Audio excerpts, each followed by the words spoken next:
Most people assume they already know the answer to this one. Americans came from Britain, so American DNA should basically be a diluted, mixed-up version of British DNA, cousins separated by an ocean and a few centuries. In 2015 and 2014, two of the largest population genetic studies ever conducted quietly proved that assumption almost completely backward.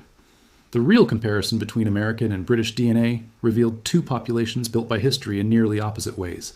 This is what scientists actually found when they compared the genetic structure of Britain to the genetic structure of the United States, and why the results genuinely surprised the researchers who ran them. Here's the assumption most people carry around without ever examining it. Britain feels old, rooted, practically unchanged for centuries, the kind of place where you can still visit a church older than the country of America itself. America feels new, mixed, a melting pot built in just a few hundred years out of people from everywhere. Follow that logic, and you'd expect British DNA to look relatively uniform, one deep, ancient population, while American DNA should look like a scrambled, diluted version of it, plus whatever else got mixed in along the way. It's a tidy story, repeated in classrooms and travel documentaries alike. It also gets the actual genetics backward in a couple of important ways. Start with Britain, because the real research completely upended what scientists themselves expected to find. In 2015, a team led by Peter Donnelly and Walter Bodmer at Oxford, publishing in the journal Nature, analyzed genome-wide data from over 2,000 people across the United Kingdom, carefully selected so that all four of each person's grandparents had been born within about 50 miles of each other. That sampling trick mattered enormously. It let the researchers essentially look backward in time, reconstructing what British genetic geography looked like before the mass internal migrations of the 20th century scrambled everything together. What they found was a level of fine-grained genetic structure nobody expected modern Britain to still have. Distinct, statistically separable genetic clusters tracking almost perfectly with historical, political, and cultural boundaries that in some cases hadn't existed as functioning kingdoms for over 1,000 years. Wales alone split into several distinct genetic groups mapping onto old regional divisions. Parts of Scotland showed clear separation from northern England, despite centuries of shared border life between the two. And then came the part that genuinely surprised the research team. There was no single unified Celtic genetic cluster.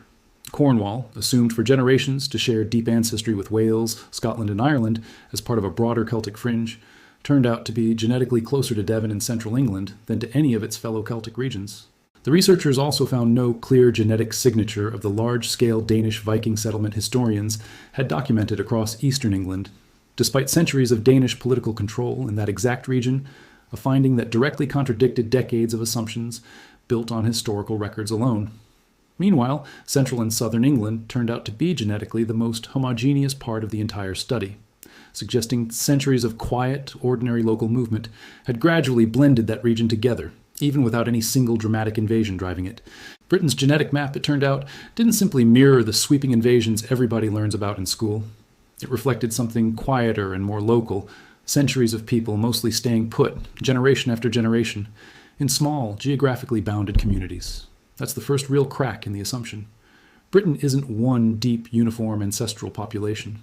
It's a patchwork of small, old, locally distinct populations that happen to end up under one flag. Now turn to the American side of the comparison, and the picture flips in the opposite direction. In 2014, a team led by population geneticist Katarzyna Bryce, working with 23andMe and researchers at Harvard, including historian Henry Louis Gates Jr., published a study in the American Journal of Human Genetics analyzing the genetic ancestry of nearly 160,000 Americans, the largest study of its kind at the time. Here's what shocked people when the results came out. Roughly 3.5% of Americans who identified simply as white or European American carried measurable African ancestry, typically from an ancestor 5 to 10 generations back, an ancestor almost none of them knew existed. That hidden ancestry wasn't spread evenly either. It clustered heavily in specific regions, especially across the American South, a direct genetic fingerprint of the domestic slave trade and the complicated, often coerced relationships it produced, quietly carried forward for 2 centuries inside families who had no idea it was there. The study also uncovered a pattern researchers called asymmetrical ancestry, a detectable, consistent difference between what got passed down through fathers versus what got passed down through mothers across every group studied.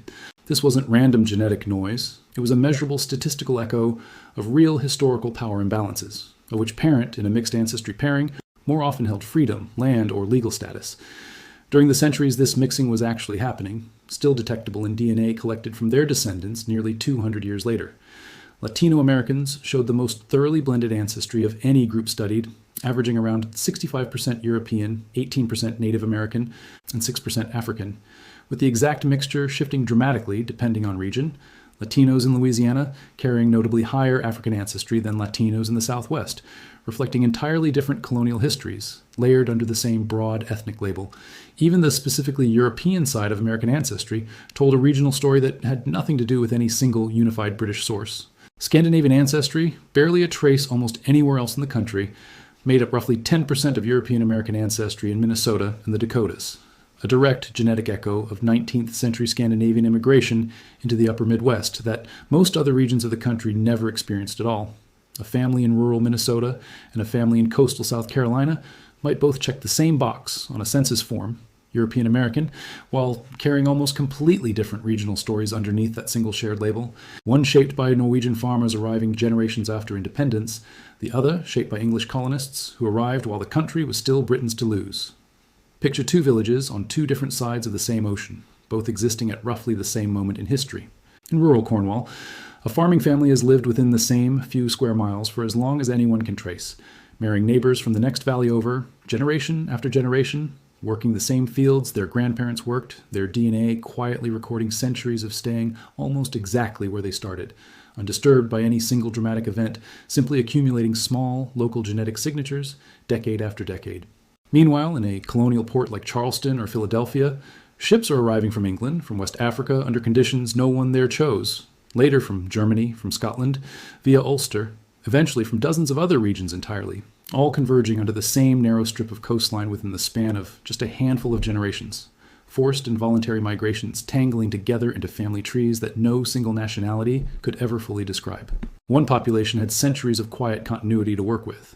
The other had barely more than a dozen generations, and almost none of the geographic stillness that shaped Britain's genetic map in the first place. Here's the twist that makes the comparison in this video's title almost a trick question. Comparing American DNA to British DNA isn't really comparing one population to a diluted version of itself. It's comparing two fundamentally different kinds of genetic history. Britain built its genetic map slowly over thousands of years, through mostly local movement, producing fine, ancient, geographically stable structure that even modern genetics can still read like a layered historical document. America built its genetic map explosively over just 4 or 5 centuries, through massive, often forced long-distance movement, producing broad, individually complex mixing that varies enormously from person to person and region to region, but rarely reflects deep, ancient local continuity at all, because there simply hasn't been enough time for it to form. Neither population is more mixed than the other in any simple sense. They're mixed on completely different timescales, through completely different mechanisms, leaving completely different kinds of evidence behind in the DNA of the people living there today. So when scientists actually compared American DNA to British DNA, the real shock wasn't that Americans turned out to be some scrambled, diluted version of British ancestry. It's that the comparison itself doesn't really work the way most people assume, because these are two populations shaped by entirely different processes, running on entirely different clocks. Britain's story is written in centuries of people quietly staying home. America's story is written in generations of people, willingly and unwillingly, crossing an ocean and never fully sorting back out again. Both stories are sitting in the DNA of millions of people today, most of whom have no idea just how differently their family history was actually built. There's a certain humility built into both of these findings if you sit with them long enough. The British data reminds us that even a small, well-mapped island can hide 1,000 years of quiet local history most of its own residents never suspected. The American data reminds us that a country built on the idea of starting fresh still carries every one of its old, complicated entanglements written directly into the genome, whether any individual family chose to remember them or not. Neither population got to pick the terms of its own genetic history. Both are still, in a very real sense, still finding out what that history actually was.